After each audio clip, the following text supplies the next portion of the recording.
Our next inductee will be another person we wish could be here to enjoy it.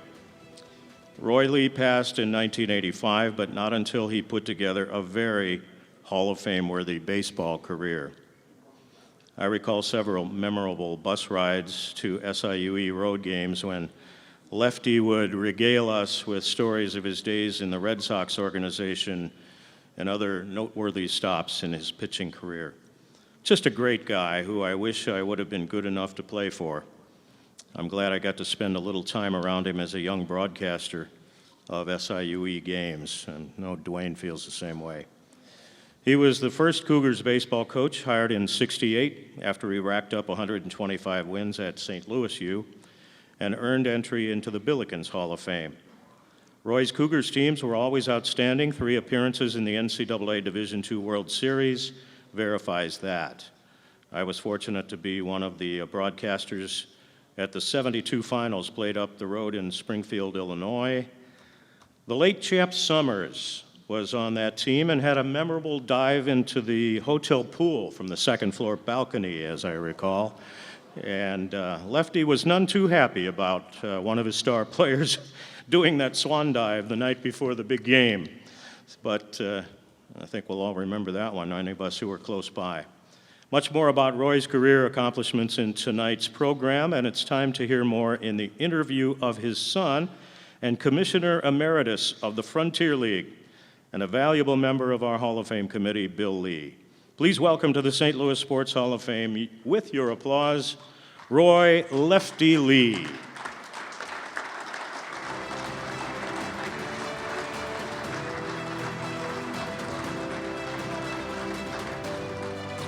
And appropriately, we have Mr. KMOX pre- and post-game show, Cardinals Network voice, SIUE Director of Athletics Communication and Broadcasting, Mr. Joe Pott, here to do the interview. Joe.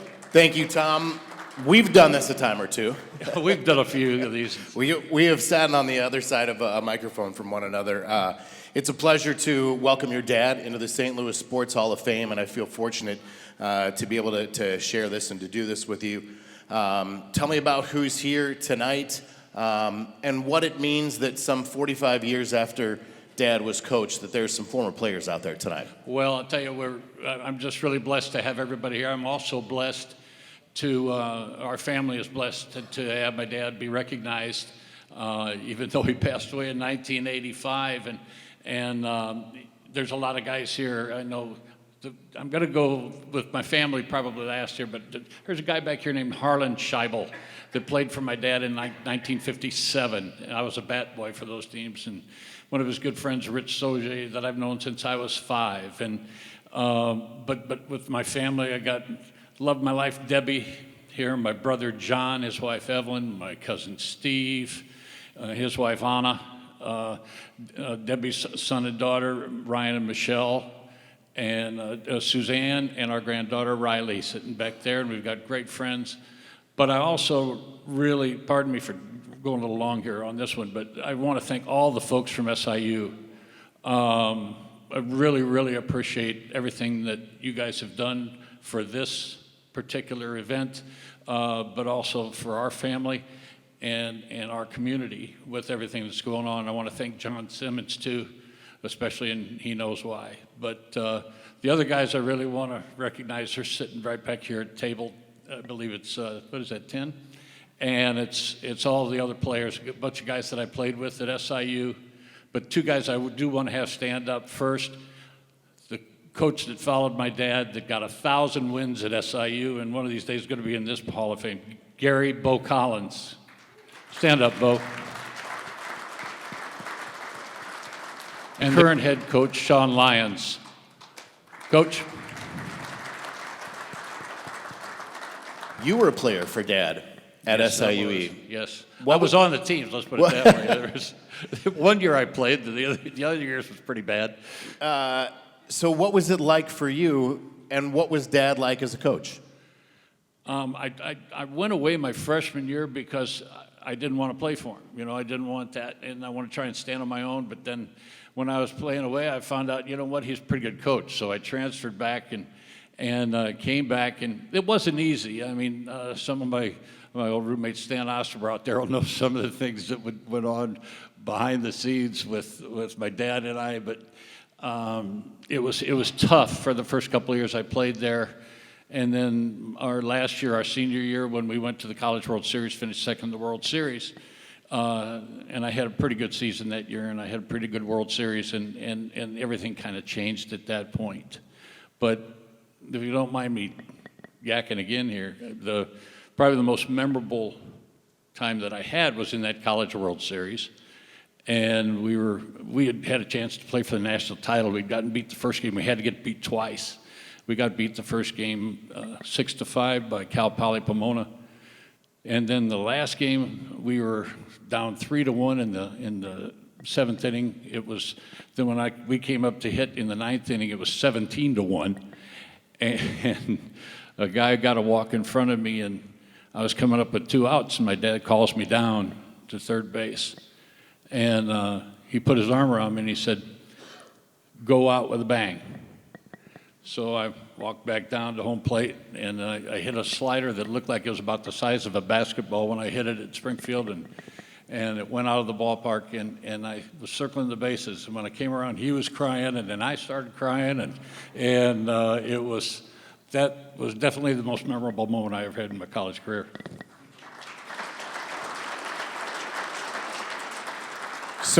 So Dad's at St. Louis University, successful coach at St. Louis University, 125 wins there for the Billikens. In 1968, when SIUE begins their athletic program, he's lured away to start a new program, but you told me when we talked before, there was another good reason that he went to SIUE, right?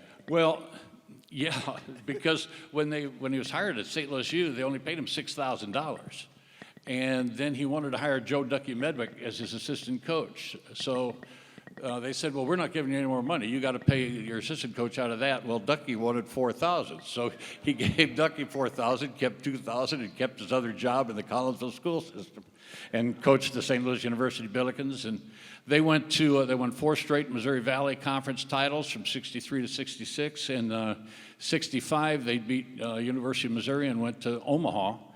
And the NCAA World Series at Omaha, and they lost 2 games there, but it was both to Arizona State that had a couple of guys, one named Rick Monday and the other one Sal Bando, were on those particular teams. So it was a pretty good club they had there. And I tried to get some of the old Billikens back here, Joe, to come back, and it was kind of funny. I didn't realize at first when I was calling them, but the same story was, well, I'm 83 or 84, and that's past my bedtime.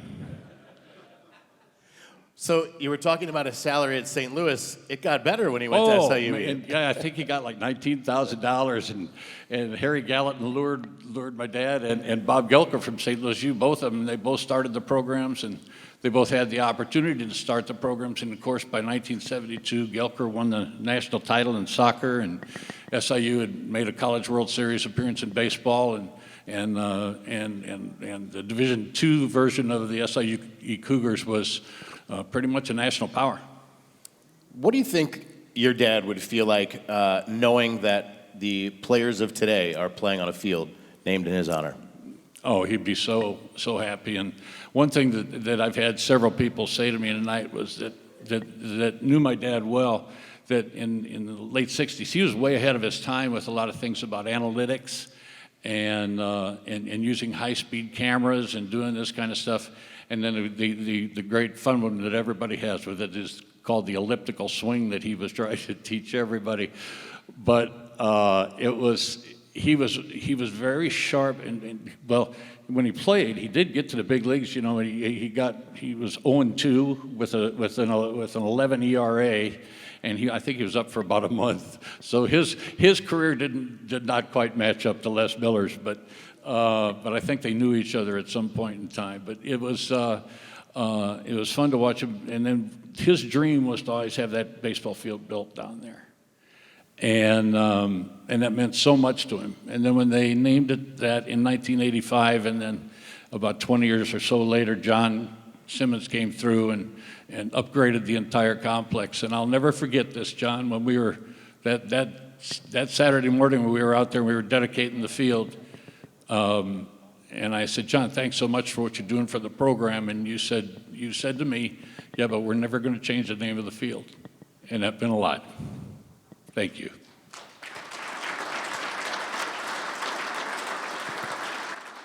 And in the same vein, how important or how much would he have enjoyed going into the St. Louis Sports Hall of Fame tonight with so many folks associated with SIUE? Well, if you think I'm talking and running on a little bit, you haven't seen anything. He would have kept it going, and he'd have been up here. He'd probably had somebody up here, and they would be demonstrating some sort of motion. So he would have appreciated every minute of this.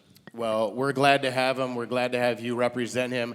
Ladies and gentlemen, enshrined tonight in the Hall of Fame, the St. Louis Sports Hall of Fame, Roy E. Lee, represented by Bill. Thank you so much. Thanks.